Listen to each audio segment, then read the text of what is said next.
कवि सम्मेलन देख देख के घर की शीला देवी को शेर और शायरी का बुखार चढ़ गया था।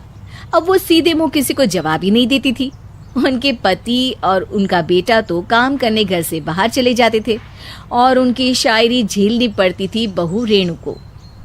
अब सास बोलती नहीं, अर्ज करती थी, संदूक पे रखी संदूक, संदूक में रखे झुमके, बहू झुमके निकाल के दे मेरे, कहाँ लगा रही है ठुमके। माँ जी, झुमके तो आपके निकाल दूंगी मैं, लेकिन आपके दिमाग से ये शायरी का भूत कैसे निकलेगा? छोटे लोग नहीं समझेंगे, शायरी है शौक बड़ा, तू अपने काम से काम रख, मेरे काम में मत टांग अड़ा। शौक अलग बात है, लेकिन हर चीज में अपना शौक डाल देने से जग हंसाई हो सकती है सासू माँ। अरे मैं हूँ एक नंबर कलाकार, कोई ऐसी वैसी बला नहीं, तुम घर के कामों में उलझी, समझोगी मेरी कला नहीं। ठीक है माँ जी, आप नहीं समझती तो कोई बात नहीं, लाओ मैं आपके झुमके ही निकाल कर दे देती हूँ। बहू सास के झुमके निकाल कर देती है और वहाँ से चली जाती है। शाम को बहू अपने पति से शिकायत करती है, सुनिए जी, आप माँ को कुछ समझाते क्यों नहीं? अरे क्या समझाना है माँ को? अरे अपनी शायरी थोड़ी कम करे ना। अरे तुमको उनकी शायरी से क्या दिक्कत है? अरे मुझे नहीं, पर पड़ोस में सब लोग हंसते हैं, कहते हैं बुढ़ापे में लोग सठिया जाते हैं, लेकिन शीला जी तो शायर हो गई हैं। अरे लोगों का काम है कहना, लोगों की बातों का क्या टेंशन लेना।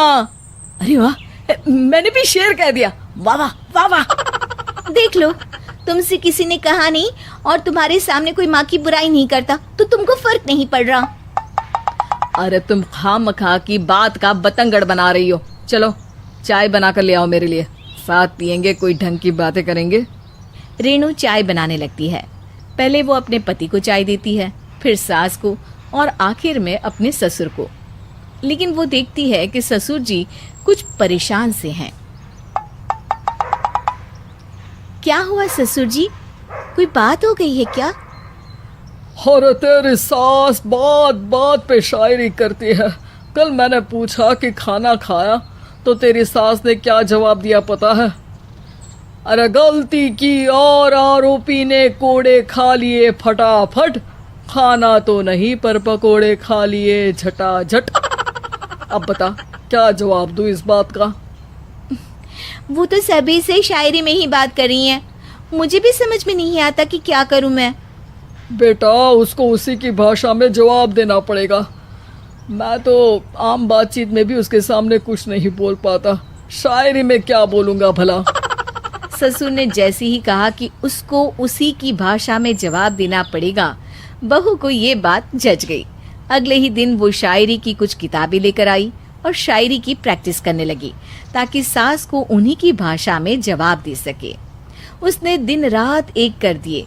एक दिन सब साथ में बैठकर टीवी देख रहे थे, तभी रेणु सबके लिए बिरयानी बनाकर लाती है, लेकिन सास को बिरयानी भाती नहीं।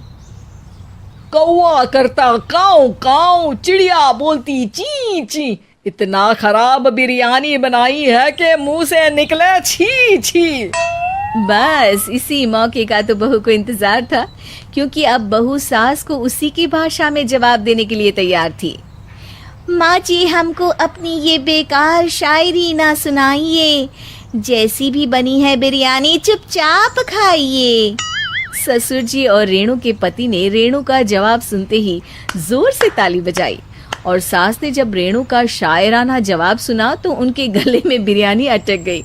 बहू ने एक और शायरी का तीर छोड़ा। शायरी में बहू के सामने सास हो जाएगी ढेर, क्योंकि सास मारेंगी एक शेर तो बहू मारेगी 1.25 शेर। सास को छोड़ के सब वाह वाह करने लगते हैं।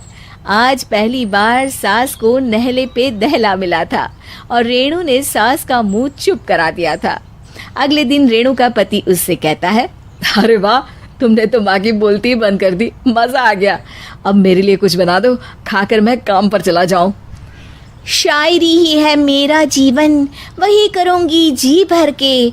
नौकरानी रख लो कोई, काम नहीं करूँगी मैं घर के।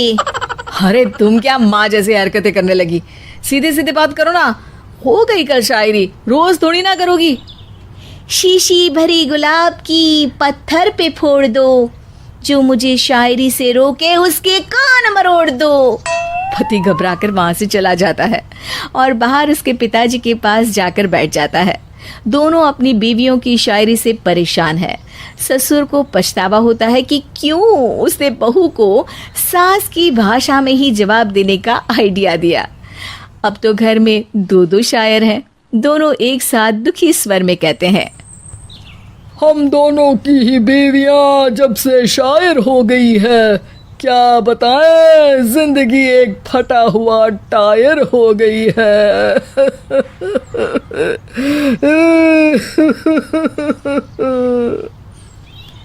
हम दोनों की ही बीवियां जब से शायर हो गई है, क्या बताए जिंदगी एक फटा हुआ टायर हो गई है।